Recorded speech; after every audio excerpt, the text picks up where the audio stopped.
观众朋友，大家好，欢迎收看10月12日 AM 新闻，我是嘉豪。今发生什么大事代，头先就来报您知。消息真久的李明基在出现伫中国央视，讲是受人欺骗，去参加香港反送中运动。咱的陆委会也呼吁中国莫甲台湾人乱添罪名。康健文教集团甲观光并在黄埔目前落注协商已经完成，康健答应会伫网站连续7天解会实例。国安机密认证进入护盘，也予大股徛登去1万点以上。委员会也宣布讲，正式要退出护盘，任务结束。去互中国指控是间谍的屏东枋寮乡乡政顾问李明基，去年失踪了后，10月暗时率乡乡出现伫中国央视的新闻节目，伊伫镜头会时里也讲家己去参加香港反送中运动，是去互枋寮乡长陈亚林骗过去的。陈亚林伫今仔日也呼吁中国爱赶紧把李明基放出来，甚至质疑讲是伫咧双十节过后放这段影片有政治目的的。但是陆委会也讲，莫用加添罪名手段对付台湾的人民。对，就是很抱歉啊，过去做了很多不好的措施啊，那也对祖国、对国家或许有一些伤害。那我觉得暴力是绝对不对的。自2019年8月份为香港去侵船了后，就失去联络的屏东县枋寮乡乡政顾问李明基，11暗出现伫中国官方媒体央视的新闻联播节目内底，一个开喙就是会失的。因为去香港发台湾替香港民主的宣传单，还佫去侵入去武装警察集合的画面。也若中国还佫公布枋寮乡长陈亚林甲李明基对话的记录，也若李明基讲伊是去互陈亚林骗去的。他那时候跟我说，因为他没有请到假，我当初那时候没有想太多了，后来我才觉得不太对劲，是他早就知道有危险了，竟然把我送过来骗过来这样子。不应该用这样子不符合法定程序的方式让他去说出他不愿意说的话，他只是一个非常单纯的一个商人，他从事望远镜的一个生意。那当然很不巧，就是被中共拿来做这样的一个不当的一个政治操作，这是我们很遗憾的事情。陈亚林呼吁中国爱赶紧把李明基放出来，也让陆委会嘛表达强烈的抗议，爱中国唔通编罪名来枉屈台湾人，嘛爱赶紧停止无符合正当司法程序的做法。我们呼吁对岸停止这样的一个政治炒作，破坏两岸关系。任谁都可以看得出来，这个是中国玩压人在先、强迫告白在后的戏码。这个罪名根本是莫须有的，扣他这个罪名，那这个也是家属都不知道，没有办法接见，也没有办法让他真正的公开来审判，就已经认罪，所以这一切我们都严以谴责。副总统赖清德，还有行政院长苏贞昌，拢批评中国的行为。回头看过去，台湾捌经过较早艰苦的年代。苏贞昌认为讲，台湾已经下过演过迄个年代，强调人权的重要。为中国军机真接受台湾，还有放送李明基回失的影片，中国一直有动作，嘛互两间的关系愈来愈紧张。记者综合报道。中国的官方媒体央视报送李明基的影片进前，先报道信类2020行动，讲是有掠到上百站的台湾间谍。不过，军情局进前的小将陈虎门就直接反驳，甚至国安局退役的上校李天禄也质疑中国讲法。中国央视伫报送屏东县枋寮乡乡前顾问李明基回失的影片进前，先报道顺利2020行动，侦破几啊百件台谍案件。破获数百起间谍窃密案件，抓获一批台湾间谍及运用人员，打掉台湾间谍情报机关针对祖国大陆部件的间谍情报网络。手法甲2018雷霆行动真共款，表示侦破几啊百件台湾间谍案件，也就是一批台湾间谍甲运用人员，其中也有利用来台湾读册中国青年。你以后回去，你要及时把你所取得的成果。拍过来，给我分享，让我们彼此做对方的眼睛。当时中国公布台湾派情报员故意接近中国学生，提到情报，不过事实上真假难辨。虽然国安局表示，有关国家安全事项会继续关心。前军情局小将陈虎门宣布，中国侦破数百件台谍案件公开。对内宣传。对外也对台湾有统合了，过去当然有啊，现11年来都没有了。然后阿扁总统的时候又抓一批，那我们从那个时候开始就不再拍。我不认为那是一个正规情报的作业的方式，那可能是也许我们作业的方式变了，但是不像是正统正式情报的工作派遣。关于退伍上校李天都认为，最近中共军机一直交代，中国选伫双十国庆期间公布影片有针对性。到底大碟影片公布了后，央视海峡时评阁发表文章警告，台独之日就是统一之时。中国议员是一直咧恐吓台湾。记者综合报道。中国解放军对外宣布讲，对明仔载开始到拜六，会伫福建的古雷半岛东边海峡进行飞弹的射击演练。另外，由军事媒记录到，今仔日有一架中国的预警机飞去金门附近西，也引起众人的猜想。中共解放军将要再度伫咧台湾海峡进行军演。中国福建省相关单位发布通告，讲解放军13到17要伫咧古雷半岛东边海峡做实弹的射击演习。范围包括红树、杏树周边海峡，人船拢爱撤离。还是属于一个计划性的一个作为，范围也不是非常的大。我想应该都是有掌握的。古雷半岛伫咧福建省南边，这个半岛伫台湾海峡西南边，离金门无到71公里。另外，12日早起有军事媒记录到，敢若是运9电侦机出现伫咧咱西南空隙，然后一台空警500无警机自南向北向金门方向射飞。古雷半岛，它虽然说离金门稍微近一点，但是它的军演的性质是战术性的。它这次绕行的状况，其实是介于就是岸陆地跟海洋之间，所以预判这次空警500它绕行是做一个就是技术性的一个调教。专家认为，古雷半岛军演甲空警500射飞无直接关系，虽然离金门较远，掩故有关是防卫性嘅战术行动。专家讲，中共军事是7分政治3分军事，会甲例行军演透过媒体等管道调侃讲，这是针对性政治行为。这是对于包括美军在内的其他可能的外军。有军事媒也观察到，美国海军的雷根号航空母舰经过马六甲海峡要去南海，应该甲解放军军演有关系。中国的官媒央视军事频道发布影片，展示解放军各兵种进行登岛特色军演，强调是多兵种联合岛海登陆演练，进行伫福建广东江水海峡港部进行，是近年来中国官方较完整介绍登岛军演的过程。记者综合报道。接下来，咱关心国内疫情。国内在今仔日增加2件对境外入来武汉肺炎确诊病例，拢是20多岁的台湾查甫民众，因对法国甲杜拜回来，伫居家检疫期间发病。另外，本地后个月要来台湾表演的维也纳爱乐管弦乐团，因为来的人数有100多人，而且检疫只有3天，指挥中心认为讲安尼做会定档，就把这个申请案全部驳回。连假档结束，国内阁新增加2个新冠肺炎境外移入的病例，拢是台湾籍20多岁的女性。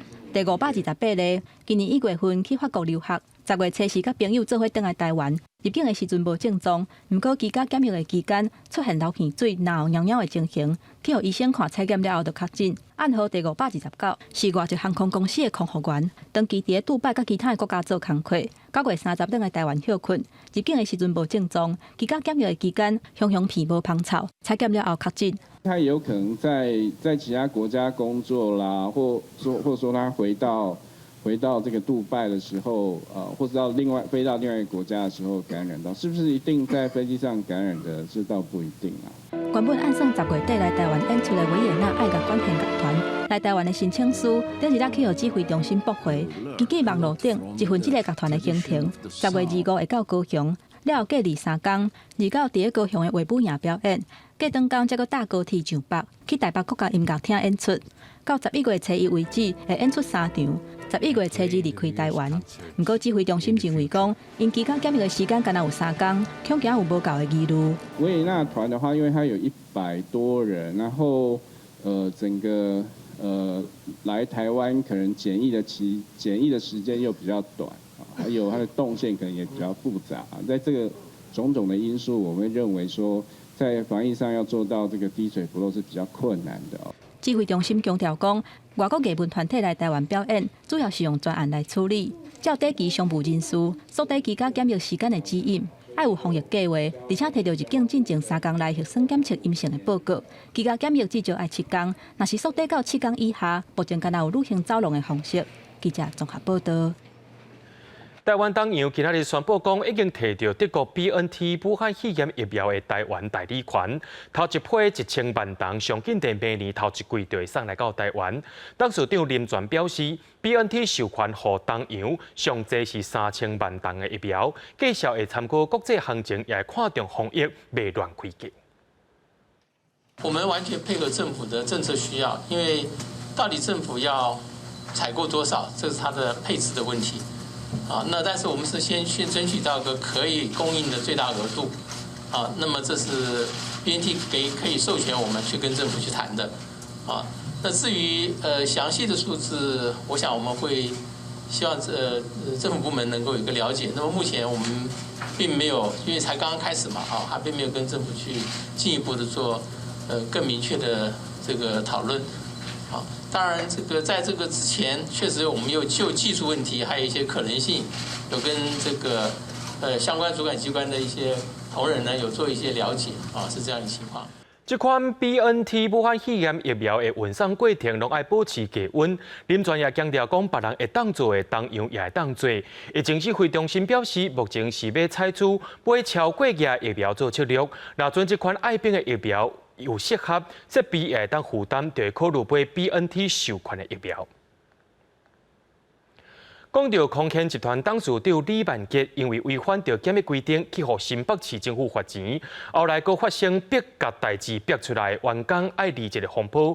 新北市劳工局伫今仔日就召开劳资调解，落尾也调解成功。空天表示会伫官方网站公开会议的7天，也会提供资遣费。有想要获得多少的赔偿吗？郭翠安地保啊对记者提问拢无回应。被质疑是空选事件检举人，被迫离职的女员工，10日下晡到新北市劳工局参加劳资调解。经过2点钟讨论，劳资双方代表握手言和，对资遣费奖金甲非主管离职证明这事项达成共识。不过详细金额甲内容，因为签署不必条款，无法度透露。资遣费也好，或者说业绩奖金好，基本上都符合劳基法的规定哈，给予非自业离职证明了哈，基本上他们这样达成和解。这样的结果你满意吗？就谢谢大家，我觉得谢谢大家，感受到就是作为劳工，就是说的弱势，很需要公单位，很需要可能要在立法方面来做一些加强，然后来对劳工做一些保护。我们会在我们的官网上面，我们会就此我们会发一个声明，对于造成整个社会的一个纷纷扰扰，我们也是感到非常的遗憾，但是这也是我们的责任之一，我们也愿意在此来向社会致个歉。空选表示，对这事件所造成纷扰，向这员工甲社会大众回失礼。媒体也追问伫公司内有名字的字条啊，是毋是高层指示？空选无承认，佫指出有真侪细节拢是看媒体才知影。不过，空选劳资争议毋是头一摆，除了12个调解案以外，107年也有发生2名员工的资遣案，最后一案无成立，一案劳方撤回。101年也有要求有新的女编辑入职的事件，最后这个女编辑重回公司上班。法院判决前，劳工并没有向劳工局申请调解。判决之后，劳工有向我们劳工局申请复职。那后来劳工这边是申请撤案。那我们了解，劳工后来是有回去上班。另外，全告总批评要求董事长出面回失礼，空选也回应表示，学生冤家也免只听一方的讲法，希望严甲全告总联络，沟通了解规个事件。不过，全告总认为，确实媒体报道错误，应该公开说明。不过公司无安尼做，也佫讲全告总无了解实情。公司的声明毋是回失礼，是要转移大众的注意。暗含董事长恶行，全告总无法度接受。记者综合报道。有一间连锁药房合控药局，日前去互民众检举讲，因伫咧卖来路不明的水餡。经过检方的追查，在今仔日甲姓陈的营运长拢总有5个人，依照着涉嫌违反早期商标法、药事法等罪，甲因提起公诉。今年8月，新竹知名的合控连锁药房，互人检举涉嫌进口来路不明的水餡。经过检方2个月的调查，12日侦查终结。包括营运长在内等5个人被依照涉嫌诈欺、伪造准书文书等罪嫌起诉。药局的负责人以及营运长，另外2位被告是口罩的厂商。那今天检察官会移审到法院那边，那我们认为案情的需要还是建请继续羁押。合共教育局被查扣的有问题罪案，增加归仓库，总共512745片。检方发现，合共教育局唔但涉嫌买台湾不明的水烟、假冒 MIT 杯，抑搁伫水烟的包装录画顶头，家己因水果证离合，假造医疗级的水烟，配送到合共旗下药局加网络商城杯，不法获利将近新台币1000万。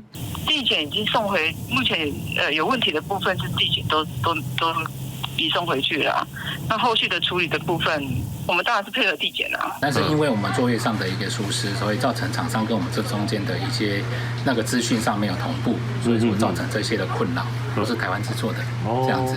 合共教育局一间事实否定，讲要告检举的人也替厂商提供的文件，想要证明家己的清白，因我怎么互检方查到因为无经过思考的水烟被起诉。伫疫情发生了，除了连续出现有问题的水烟，也常常传出水烟的计价起价，业者趁防疫灾的情形。公平会统计，伫今年有接到将近700件相关检举，其中136件以上互检调侦办。记者综合报道。国安基金伫今年3月19召开临时委员会议，决定要启动护盘。根据着国安基金第2季的财报，今年进场了后，拢总投入7亿5000多万入去股市，也因为台股重新徛登去1万点以上了后，国安基金对第2季开始落步，搁再进场。下晡的委员会也决定讲要停止护盘，宣布这回的护盘任务顺利达成。顶礼拜5，美国股市4大指数收红，都轻起161点。台北股市礼拜1开盘1分钟，指数就大起上100点，敢若差3点就来到万赛行情。中场是收伫12955.91点，起68.72点，成交金额是2287.45亿。这个礼拜公布9月份的营收。那第二个的话，苹果新机的发表，因为是5G 的手机，会形成一个比较强劲的换机潮。那第3个的话，礼拜是台积电的法说，大家还是给予比较高度的一个乐观的预期啊，这个都造就今天整个盘势之所以来挑战13000点历史高点的一个最重要的原因。今年全球股市新冠肺炎疫情冲击，国安基金管理委员会授权3月20号开始会当进场护盘，授权到即马已经207天了。虽然目前台湾股票市场也是徛伫万2的大关，也毋过美国总统大选挖紧国家上两岸关系紧张，国际疫情也还未缓和落来。国安基金是不是会持续护盘，也将会立为关心的焦点。国安基金进去多少？不到8亿嘛，对不对？目前已经200天了，如果再延长，就变290天。就变成史上第1场。国安基金管理委员会是一个合议制的，如果再延长，基本上我们会尊重委员的建议。点数价或量来看，基本上没有继续护盘的条件。我们会开完决议，开完以后决议就可以就会公布啊。根据国安基金第2季的财报，今年进场了后，拢总投入7亿5719万进入股市。不过，随着台湾股票市场重回万点了后，国安基金为第2季开始就无搁进场买股。例行委员会议也决议终止授权护盘。这届护盘任务顺利达成，也创下历次护盘动用庆祝上少的纪录。记者综合报道。双十节的连续假期过后，股市、汇市拢是大起的局面。新台票的汇率盘中捌起到28.63块，落尾收伫28.9块。最近新台票是愈来愈大圆，做出口的纺织业是叫苦连天。着16间的纺织相关工会做为呼吁央行，着爱出手调节汇率来帮助产业渡过难关。新台币突破29块的洋金龙红线，昨日新台币兑换美金汇率以28.900升达6.6分开出了，强升3.369，上悬到28.63，行向互人叫做偏淮南红线的28.5。不过午盘了，小可较停落，中场升5.7分，不过28.909块依然是创9年2个月新高。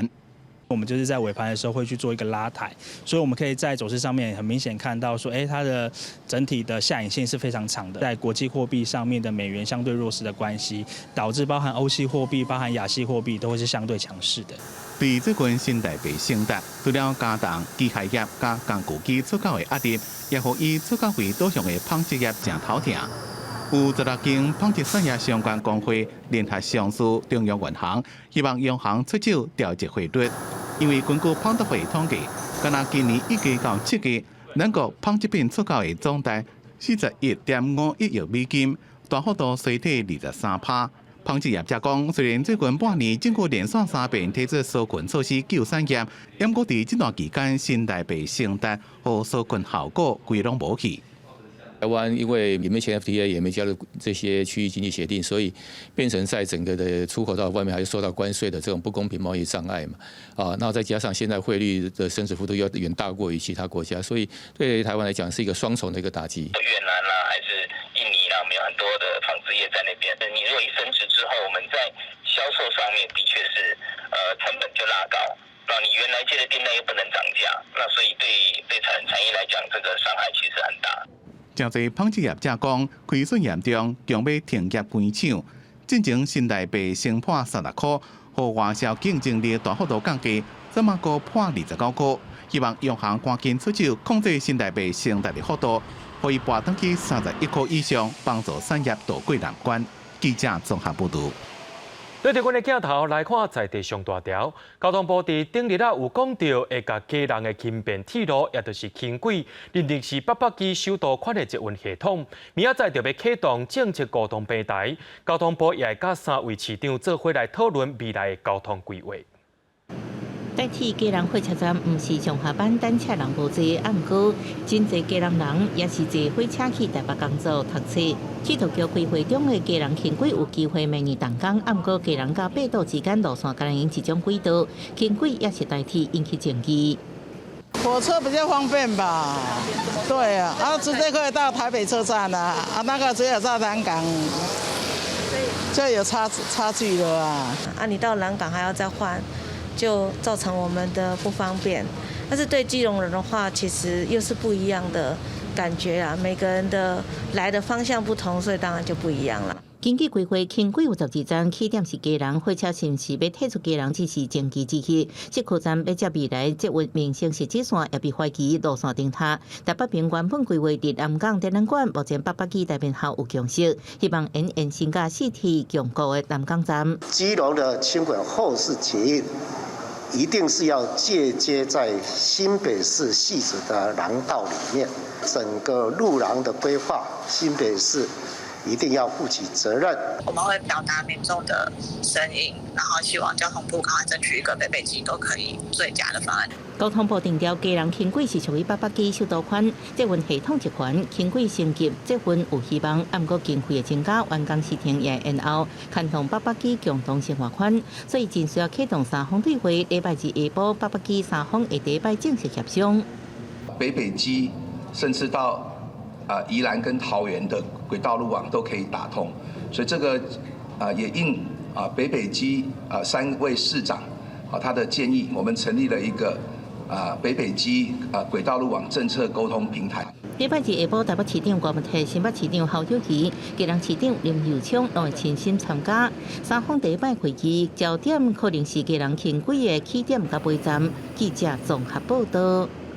有一名中建院姓李的偏心，甲伊翁婿受人指控讲，因故意亲近中建院已经退休姓陈的研究员，承认做客币，结果办理收养。也发现讲，这位姓陈的研究员银行口座去互领超过20万。中建院正方式认为讲，这对翁仔某有问题，甲伊移送侦办。检方调查了后，却无证据通好证明，检方也用无起诉来甲因处分。但是中建院认为讲，这位姓李的偏心违反着内部安全管理规定，目前也先甲伊调离开职务啊。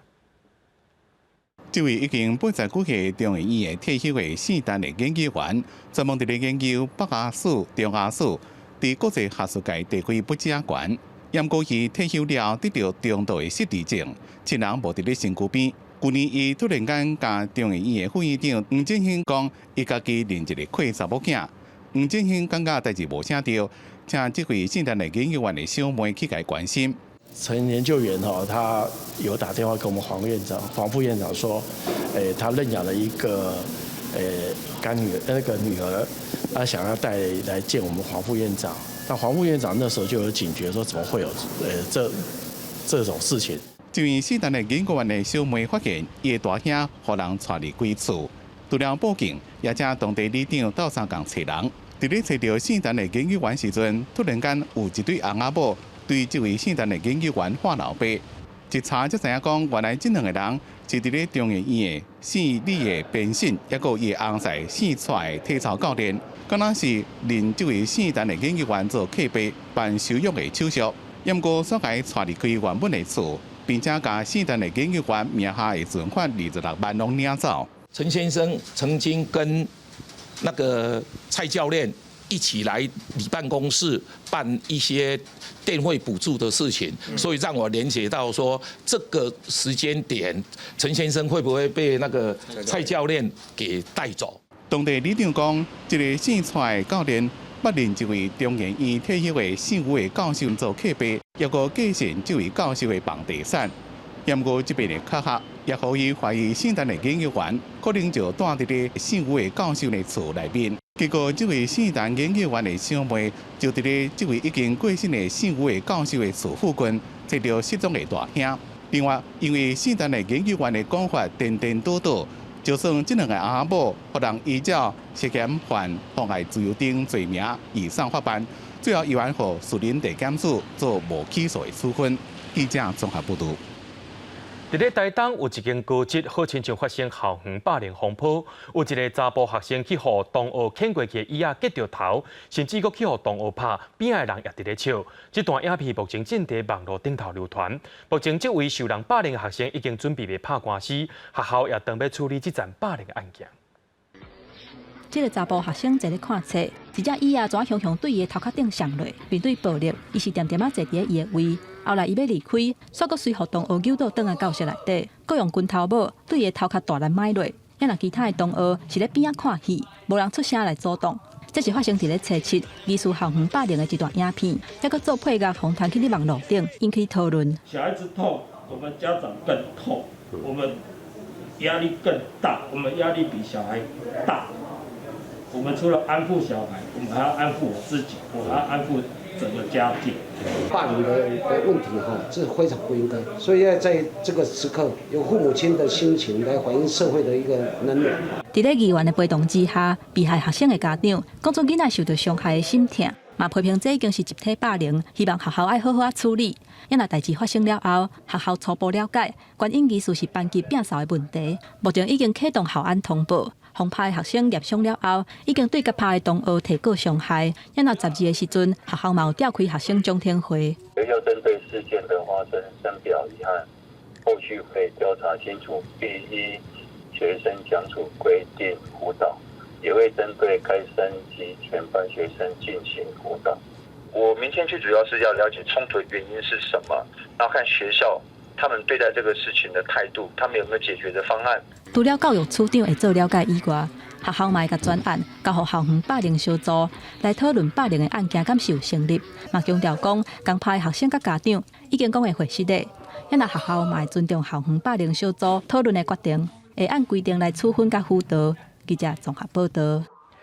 伫咧双十连假开幕的台中总站夜市，一日就超过上万人去行搭，也造成交通混乱、本数甲噪音的问题。台中市经发局表示，总站夜市目前正咧申请营运，说家己先开幕，第11就先开一张600块的罚单，也要求业者就要先来停业。夜市内底四界拢是人，三四百搭，啥物拢总有。像伫咧国庆连假开幕，一天就吸引将万人来。毋过，这个引起话题的新夜市，煞是无照营业。11台中市经发局长亲身带队来启张，提出公权力，以台中市摊贩集中区设置管理驻地条例，开6万块的罚单，而且断水断电。这个单单是租金，可能都收取上百万，确实会有那个就是业者会。因为利益所趋他就做违法的事实，我们都会告知农田水利会，你出租给别人的土地使用必须合法来经营。我们有2个公部门一起来约束那个夜市的经营者。经发局长指出，这个夜市伫咧今年4月份就已经进行申请，不过目前也搁伫咧审批的阶段。国庆连假3天营运造成真严重的交通冲击，会重新检视业者送审的计划。经营夜市的业者表示，由成本压力才提早开始，过来当合法才开业。我认为说这个时间上应该来得及，10月9号，10月9号可以开幕，但不知道说一直 delay，我没有办法，我也是被迫性的。下一步凭良心讲我也很累了，我想休息。不过已经立单位的店家目前上烦恼钱讨袂回来。如果说这边没有合格的话，怕客人不会来那也希望就是夜市这边可以赶快让那个合格执照下来，这样子啊。我们也不晓得会不会再做啊。有通知你们说接下来要怎么办？都没有。真侪民众听到这个总站夜市是无照营业了后，拢错一条，烦恼讲有安全的疑虑。台中市警察局表示，公权力袂当防质疑。这礼拜业者若是搁违规营业，会搁来处罚，效法了才会当营运，保障民众的安全。记者综合报道。国际上要紧听歌说分明，伫今仔日宣布的2020年诺贝尔经济学奖是由2位专门伫咧研究拍卖理论加出价策略的美国学者做伙得奖的。今仔日宣布的2020年诺贝尔经济学奖颁发予2位拍卖理论专家，是因为因所提出的新的形态拍卖形态。瑞典皇家科学院表示，因的研究对全世界买卖的人甲纳税金的人拢真有利。美国总统 Trump 因为进前的辩论表现加减到武汉肺炎，民调也受到影响。白宫的医生也对外宣布讲 ，Trump 已经无甲人胃病风险。Trump 第12日也宣布讲，要重新启动造势活动，伊的头一站就是要去到佛州。美国总统川普新冠病毒确诊了，这个人大意治疗3天就出院，10天后又讲推文讲，家己已经得到白宫医生的批准，已经有免疫力，袂搁再感染，也袂传染予别人。因果违反推特甲疫情有关的误导信息相关规范，被标注禁锢限制转发。It seems like I'm immune, so I can go way out of a basement, which I would have done anyway, and which I did, because you have to run a country. 实际上是北京的医疗团队主治医生康利随即发声明讲，以芝麻公认的标准来看，总统已经无搁再有甲病毒传染予别人的风险，不过并无证实川普的检测结果是阴性。美国疾病甲预防中心对轻症新冠患者的防疫准则是，症状出现10天后，抑个24点钟久拢无发烧的症状了，会当解除隔离甲预防措施。因为川普确实的感染程度也无得到证实，外界对川普健康的情形依然无啥啥。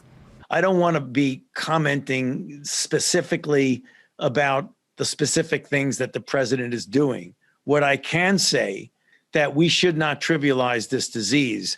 This is a serious disease. It's killed 210,000 Americans, infected more than 7 million others, and killed 1 million people worldwide. So it's not something that you should take lightly. 共和党甲传染病专家佛奇几个月前一段肯定联邦工会官员努力的谈话，前其中的一段放入去川普的竞选广告，可以看起来敢是赞同川普的防疫表现，和佛奇正不满。10月发声明讲，伊做公职要50年啊，从来就无公开支持任何的政治候选人。川普伫进前的辩论表现正歹，互人批评，国家确诊了一寡奇奇怪怪的表现。民调显示，竞选连任之路正危险。看到亲昂州亚利桑那、加南边的南卡罗来纳、堪萨斯等共和党的票仓，民主党的募款拢比共和党加正多。离投票只剩剩3礼拜外。共和党高层担心，2020这边选举，唔那是总统大会，恐惊参议院少数优势也会消失，民主党会全面执政。I'm running as a proud Democrat, but I'm going to govern as an American president. I'm going to work as hard for those who don't support me as those who do. 川普竞选团队为了要凝聚支持者的向心力，12开始一直到11月初3投票前，竞选活动百家满满。第一站就经历了有29张选举电票的上大摇摆州佛罗里达。记者综合报道。讲到证人对武汉肺炎的研究，真有人讲，病毒会当伫纸票、玻璃、塑胶这寡材质的外面活28天，这也表示讲咱就要较接消毒咧。另外，法国也有研究显示，巴黎甲附近地区的街友有4成的人拢去互画着啊，恐起来变做是防疫的空棒。根据法国的巴斯德传染病甲疫苗成分研究所甲无国界医师组织共同进行研究，为今年6月底到7月初，以巴黎地区的食物发放中心、移民港技术中心甲紧急避难所当中，无固定住所的中介收集该站为对象，发现因的新冠病毒感染率差不多有4成。相关的 NGO 团体呼吁政府增加收容所在，接纳更较侪这类的家友，避免因正做散布疫情的行动感染源。另外，法国全国的新型冠状病毒确诊人数暴增，其中10月70单日新增加26,896人，高创下疫情以来新冠纪录。另外，伫澳洲政府所属的研究单位大英国业科学家工业研究院，伫实验室严格控制环境之下，发现附伫塑胶、玻璃甲钱这材质表面的新型冠状病毒，相当用存活18天。不过，研究人员也强调，只要注意相关的清洁甲消毒，民众唔免伤过惊吓。In the real world, those surfaces are likely to be in contact with sunlight. There'll also be different humidities, different temperatures. So the real world results would likely be shorter than what we were able to show. 在印度过去2到3礼拜当中，虽然单日新增加确诊病例降低20%，不过为9月底到即卖13天之内，新增加病例总数15100万人，互列接病例伫10月70超过700万人。另外，首都新德里地区疫情小可缓和，不过班加罗尔这各大孟买这大都市病例一直增加，创下新的纪录。限制第2波疫情的因果，在政府礼拜二推出更较严格的防疫措施进前，伦敦有名苏活区出现真侪世界人，希望在新的管制生效进前，加速寡自由的空气。这些人大部分也是无顾防疫人员的呼吁，行到倒位拢无被挂嘴安。记者综合报道。讲到越南甲柬埔寨最近小连续受到大水害吞踏，也目前正在做大水，上无有29人死亡，13人失踪。另外一个号做连火洪台昨伫越南登陆，可能会互灾情变更较严重。渔船强要互大型降起，救援直升机赶紧甲船顶个人吊起来，海岸警卫队也甲搬海渔民救起来。越南中部落大雨落1礼拜啊，包括旅游胜地惠安古城、岘港市等所在，规夜拢淹水。有一寡所在水淹到1个人悬，几落千人无物件通食。救援人员坐船入去灾区送食，并且甲掉伫内面的民众救出来。官方的统计，至少有10万户的民体互大水淹去，46000人无处通转去，造成18个人死亡，13人失踪。官方动员超过20万名军人协助救灾，不过水也未消退。连华洪台伫礼拜中昼又搁自岘港南边登陆，灾情更加严重。越南边仔的柬埔寨同款也做大水，受到经边的路的规拢淹水，一台送货奥多麦故障，只好用塞的。柬埔寨自10月初受到季节性的大雨甲热带风暴的侵袭，造成11人淹死，也有1个人互雷公卡着死亡。几落百户的家庭经过铁力高较悬的所在避难。气候变迁造成的灾难和东南亚新兴国家所承受的冲击，比其他国家更加严重。记者综合报道。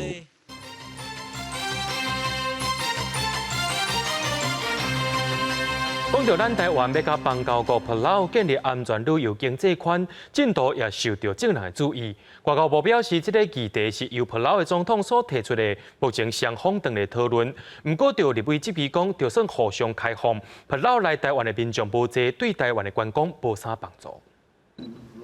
保留总统联盟解锁主动对台湾提出双方建立安全旅游经济圈，也就是旅游泡泡的建议。外交部证实，双方已经进行真济摆会议，只要符合防疫原则，外交部表示真赞成。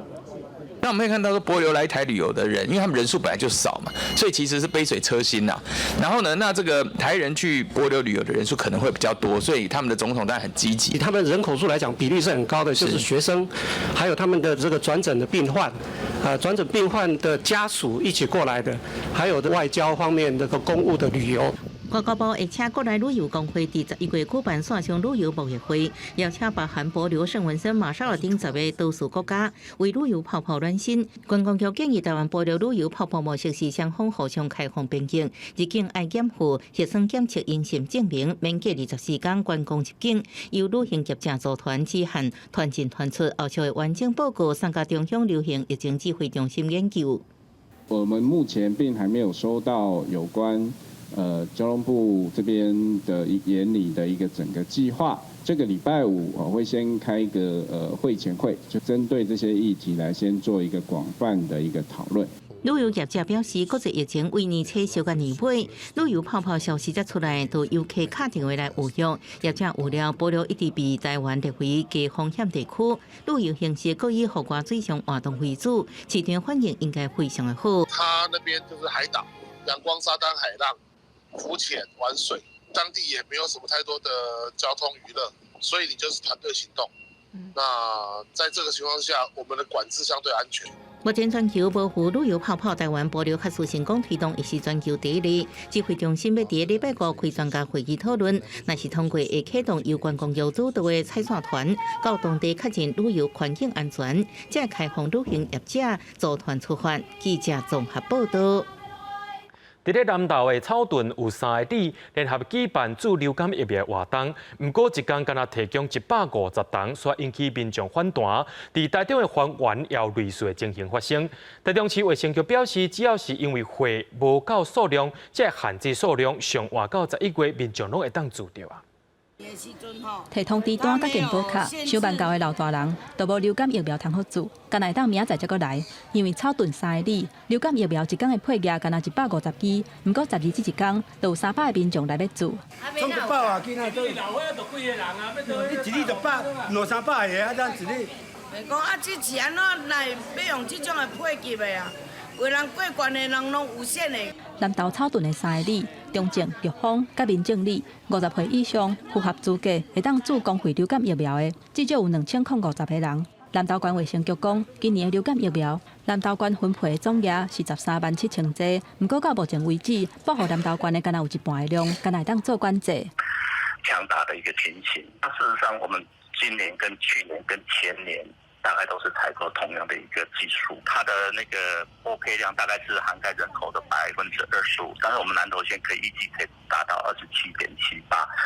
卫福部防源病院为这个月初9做限量管制了后，敢若分配到120剂，早起11点半就已经拢做了啊。咱台中市卫生局表示，疾管署的疫苗到货量敢若有申请的一半，因为安尼各级病院敢若会当分级限制名额。那 CDC 是预计从10月5号开始配拨，预计是要到11月初才会把这个整个75万剂配拨给我们台中市政府。我们在10月9号开始就开始实施这个限量管控。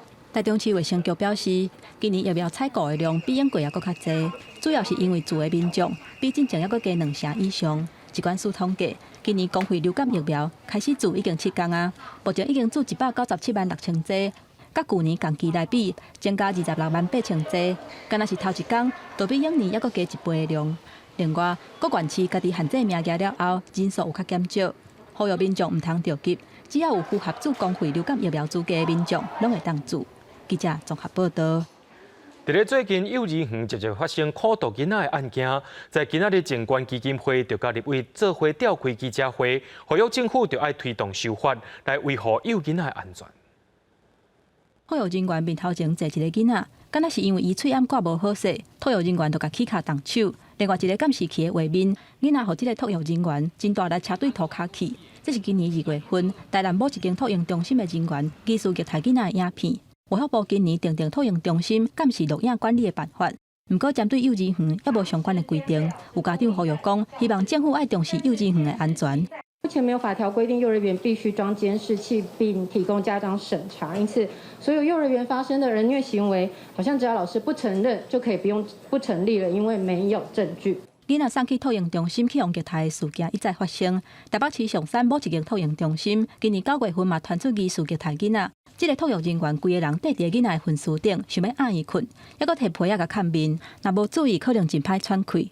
面对虐待囡仔的事件一直出现，家长嘛讲，针对托育的选择，因是感觉真烦恼。我的小孩是送去一个合格立案，而且是评鉴也有1等的托婴中心，但那个机构竟然有8个保姆都有虐童的事宜。针对托育人员甲托婴中心，若涉及虐待囡仔，拢会当以2小权法来裁罚。若是严重的，上重会当处60万的罚款，而且公布伊的名，甚至会当下令要求伊停止营运。不过，监管基金会表示，最近5年去用公布有不当行为的托育人员甲托婴中心，敢若51件，1年平均册敢若处分10件，要成案是真困难。孩子被打巴掌、被呼头，然后呢被恐吓要剪舌头，对孩子来讲不是一个冷暴力吗？可是这些都不会算是儿虐。基金会提出4项诉求，要求幼稚园全部爱装监视器，而且建立通报甲处理的标准流程，严格处分托育机构虐待囡仔的事件，还佫有公布稽查甲违规的资讯。因若各县市针对托育机构疑似不当的案件，处理的资讯嘛无啥共款。基金会嘛呼吁中央爱公布各县市通报的流程甲原则，嘛爱建立统一的标准流程。记者综合报道。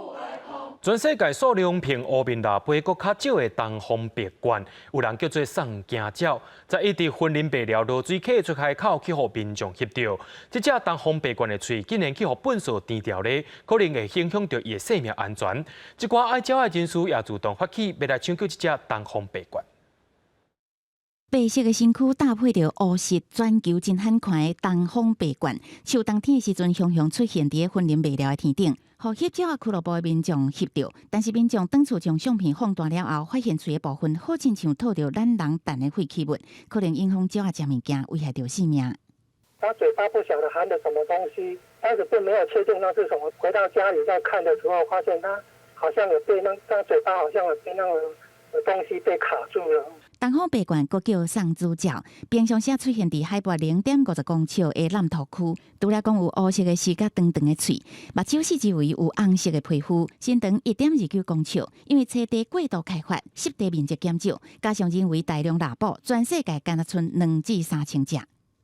东方白鹳呢，它会从西伯利亚、中国、日本或韩国就是南下来渡冬。生态保育上呢，我们来进行对这个国际一级濒危的保育鸟类来进行保护救援。翕照俱乐部的社长表示，为了落水溪出海口，因为有适当的水源，也甲有够的食物，所以是送子鸟长途飞行过境休困真重要的所在。一旦若是无法度顺利落去，会影响到食物件，致使到体力无够死亡。目前已经呼叫到全国的鸟友会进行送子鸟专台大抢救。记者综合报道。屏东嘉东国小乐团今年去台北交流，熟悉台北一只狗仔医生，和做女米，特别邀请到狗仔医生来到屏东和学生交流。讲到狗仔医生，无亲像一般医生会开药啊，互你食，不过伊会用心陪伴治疗咱的心肝。狗医生鲁米特别打扮，各地99千万啊群对台北来到屏东嘉东的育工国校甲学生活动，鲁米国换造型变做狮啊，囡仔人是看甲手想要加摸一个感受狗医生的魅力。我们5年级的时候啊，在课文有看到说不一样的狗医生，然后今天就真实体验到狗医生来这边陪伴着我们。狗医生虽然不像人类一样可以帮一些受伤的人打针，还有开药，可是它可以疗愈人的心灵。狗医生鲁米的主人讲，虽然狗医生无法度开药啊，不过陪伴是上好的良药。鲁米进前捌陪过脑性麻痹的患者，就算讲无流风打着，也是继续忍耐。校方表示邀请鲁米来学校，会当互囡仔的眼界更加开阔。我们也透过这个让孩子知道，生命原来充满这么多的感动，生命是可以不用花半毛钱，只要用你一颗真诚的心去陪伴，我们是可以关心好多我们认识跟不认识的人，那这就是一段很美的服务的旅程。校方希望透过狗医生来互动，让囡仔人对生命有新的感受、体验，也希望狗医生会当激发囡仔人创新的见解、想法。记者综合报道。嘉义县是全国出产上济鸡仔的所在，今年因为雨水少又阁无风台，鸡仔的产量甲品质也拢真袂歹。红记国把店的鸡仔吸引消费者来高管，嘉义县欢乐乡的鸡仔正着时，而且今年雨水较少，品质袂歹。赞呐，赞呐！啊都我食普通甜的啦，都会下啦，啊无会有较甜的啦。今年的柿子也很好，都没有风灾的影响，对，很漂亮又好吃。嘉义县鸡仔生产面积共630公顷，今年的产量有6000吨，产值有1亿5000万左右。每当10月鸡仔大出，其中环路乡就超过4600吨。今天买气不错啊，因为天气很好，所以上来的游客也蛮多的。我们的地理环境来讲的话，是北纬23度半，这个日夜温差大，造就我们的这个柿子甜度非常的好高。顶礼拜拄着国庆连续假期，县政府甲环路乡公所举办鸡仔推广活动，吸引真侪民众。乡公所就表示，鸡仔营养价值高，而且今年价钱嘛袂歹，欢迎民众到环路佚佗顺耍来交关。记者林伟霆嘉义报道。人讲恒春半岛是月琴的故乡，伫恒春有足侪学校拢开始互学生囡仔学弹月琴，也来唱民谣。除了当地艺术甲学生以外，也有侪老师做伙来参加。大到乱歌团的成员也长期陪囡仔做伙学，会用镜头记录一挂过程。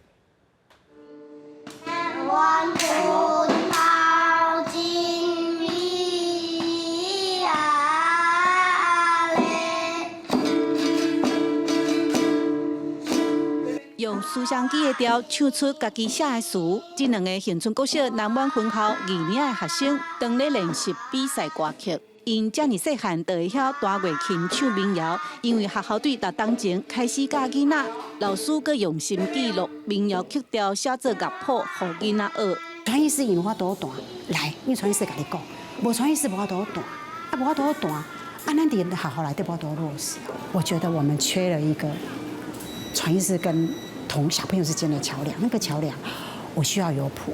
吴老师原本是台语老师，为着教囡仔，家己嘛学弹月琴。不过上困难的代志是，甲团艺师唱的歌谣写做乐谱。另外，伊嘛会教囡仔用台语写词。我有东西可以留下来，以后我不管是谁带，我可能因为我们总是会退休嘛。唔拿传统民谣、甲月琴、甲定头结合，学生哪表演哪耍，大家拢足欢喜。民谣文化慢慢啊伫恒春国小定景生团。每一年你看到这阿公阿嬷唱歌这么好听，小朋友嘛唱歌真大声，不过因看袂到，就是讲咱教育陪伴这段。跑太远了啦，这东西可以啦，对，这来了，来。大高南歌团成员最近拍这支影片，记录恒春地区的国小，加在有这顶老师做伙传承民谣文化。学你去车的，有的老师伊是可能刚来会晓教台语、讲台语，袂晓弹。有老师是教拍电脑的，一个拍电脑老师哪来教这？你会讲因愿意开家己休困的时间去学，然后慢慢啊，一字慢慢啊教囡仔教。囡仔在当徛伫舞台时阵，你会看到伊的足自信的迄面。大高南歌团长期伫咧恒春陪伴，看到老师遮认真拍拼，大家都唔通互遮尔水的在地民谣无去。记者陈亚军、赖伟做屏东报道。捌听过乌面做事讲，唔知恁敢捌听过乌面的土地公呢？伫南投民间乡有一尊用纸糊的乌面土地公，已经有上百年的历史，咱也做伙来看卖。游客哪听故事哪斟足快，这间庙内底土地公的面哪会乌色色？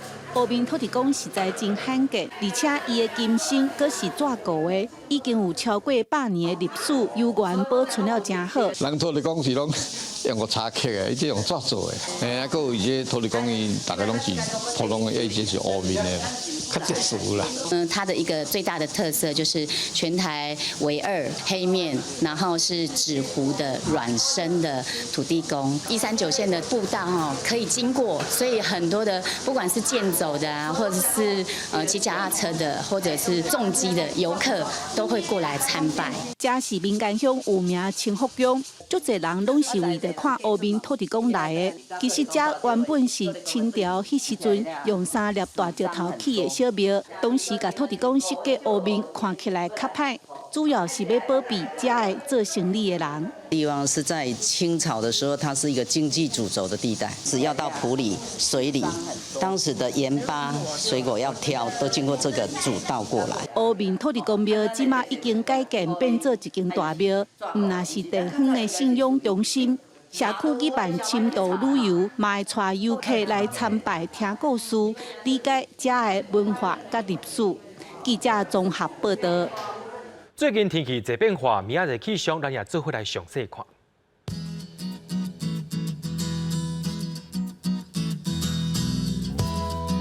北部地区对23度到31度。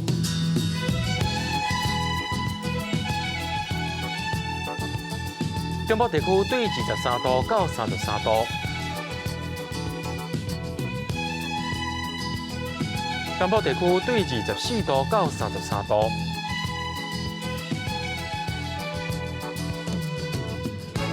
东部地区对24度到31度。咱来看外岛地区对21度到28度。新闻的最后，也带观众朋友来到德国看冬至游行，也感谢您收看今日 AM 新闻。我是嘉豪，马仔今日时间咱再会。